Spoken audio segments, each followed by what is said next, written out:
अस्सलामुअलैकुम फ्रेंड्स, कैसे हैं आप सब। मैं उम्मीद करती हूँ आप सब खैरियत से होंगे। तो दोस्तों, आज की इस वीडियो में मैं आपके साथ शेयर करने जा रही हूँ मिक्स सब्ज़ी की रेसिपी। तो दोस्तों, काफ़ी दिनों बाद मैं लॉन्ग वीडियो बनाने लगी हूँ, तो इसलिए मैंने सोचा कि आज मिक्स सब्ज़ी से मैं शुरू करती हूँ। तो वीडियो को शुरू करने से पहले मैं आपसे गुजारिश करती हूँ कि अगर आपने हमारे चैनल को सब्सक्राइब नहीं किया तो काइंडली सब्सक्राइब कर दें और साथ ही दिए गए बेल आइकन को भी प्रेस कर दें ताकि हमारी न्यू वीडियो का नोटिफिकेशन बर वक्त आपको मिल सके। तो दोस्तों, यहाँ पर मैंने 2 बड़े साइज़ के प्याज ले लिए थे। इसमें मैंने ऑयल डाल के इनको फ्राई होने के लिए छोड़ दिया है। मैं तकरीबन इसे 3 से 4 मिनट के लिए फ़्राई करूँगी। उतनी देर में प्याज हमारे फ्राई हो जाएंगे। तो फ्रेंड्स, आप देख सकते हैं कि यहाँ पर प्याज हमारे फ्राई हो गए। अब मैं इसमें डाल रही हूँ 1 चम्मच अदरक लहसुन का पेस्ट। इसे भी मैं पहले इस वजह से डाल रही हूँ ताकि इसका कच्चापन जो है वो ख़त्म हो जाए। फिर मैं इसमें थोड़ा सा पानी डालूँगी और ताकि ये जो प्याज हैं वो बिल्कुल गल जाएँ और एक जान हो जाएँ।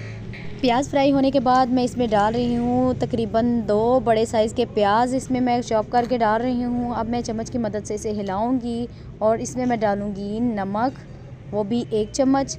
और मुझे थोड़ा कम लग रहा था तो मैंने आधा चम्मच इसमें नमक और डाल दिया है। फिर मैं डाल रही हूँ इसमें काली मिर्च का पाउडर, दरदर मिर्च का पाउडर, का सूखा धनिया, ज़ीरा पाउडर और इसके बाद मैं आखिर में डाल रही हूँ सुरख मिर्च पाउडर। सारे मसाले डालने के बाद मैंने इसके ऊपर ढक्कन लगा दिया था और 2 मिनट के लिए इसे पकने के लिए छोड़ दिया था। तो 2 मिनट के बाद मैंने देखा तो मसाला बिल्कुल एक जान हो रहा था।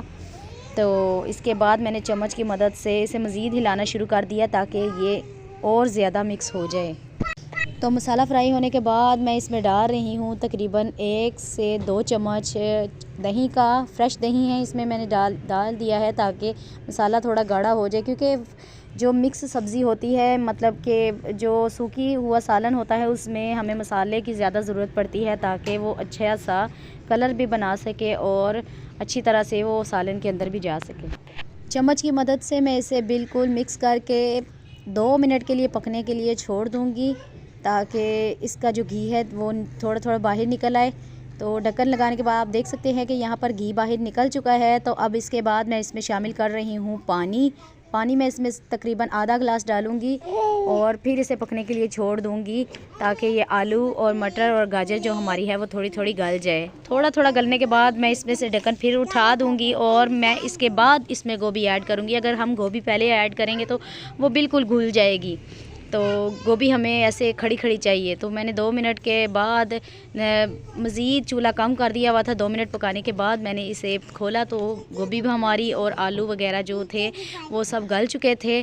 तो आप देख सकते हैं फ्रेंड्स कि माशाल्लाह से मेरे खाने जो है वो बिल्कुल पक चुका है और मैंने इसे डिश आउट कर लिया है। तो अगर आपको हमारी वीडियो अच्छी लगी हो तो इसे लाइक और शेयर ज़रूर कीजिएगा। इसी के साथ हम आपसे इजाज़त चाहते हैं। मिलते हैं अपनी एक और न्यू वीडियो में। तब तक के लिए अल्लाह हाफ़िज़।